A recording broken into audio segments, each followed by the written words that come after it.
এবারে ভাঙন বিরোধী শিবিরে উত্তর দিনাজপুর জেলার করণদিঘিতে শাসক দল তৃণমূল কংগ্রেসে যোগদান করলেন বেশ কিছু কর্মী সমর্থক।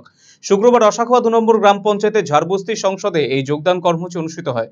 ঝাড়বস্তি সংসদে গ্রাম পঞ্চায়েত সদস্য তথা সিপিআইএম এর শাখা সম্পাদক বিশ্বনাথ দাস সহ বেশ কয়েকজন তৃণমূল কংগ্রেসে যোগদান করে।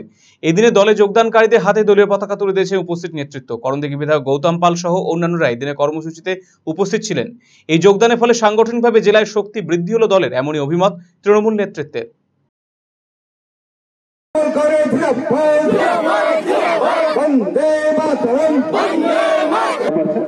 আর যদি কোনো সমস্যা হয় তোমার পাশাপাশি আমার জেলা পরিষদ।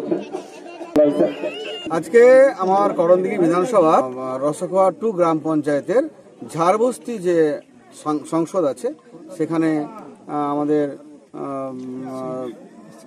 মানে গ্রাম পঞ্চায়েতের যে মেম্বার সিপিএম থেকে ছিল বিশ্বনাথ দাস, ওনার নেতৃত্বে আজকে মমতা বন্দ্যোপাধ্যায়ের আদর্শে উদ্বুদ্ধ হয়ে এলাকার ডেভেলপমেন্টের কাজের জন্য উনি আজকে সদল বলে এবং সমস্ত যারা ওনার সাথে বয়স্ক লোক, গুরুজনরা, যারা বুদ্ধিজীবীরা আছেন এবং যারা কিছু সমাজের শুভাকাঙ্ক্ষীরা আছেন ভদ্র সমাজের, তাদের সবাইকে নিয়ে উনি দলে যোগদান করলেন এবং আমরা ওনাকে আশ্বস্ত করলাম যে এলাকার ডেভেলপমেন্ট আমরা আপনাকে নিয়েই করব এবং যা যা প্রয়োজন আছে আলোচনার মাধ্যমে তাদেরকে তালিকা করতে বললাম এবং তাদেরকে আমরা সময় দিই।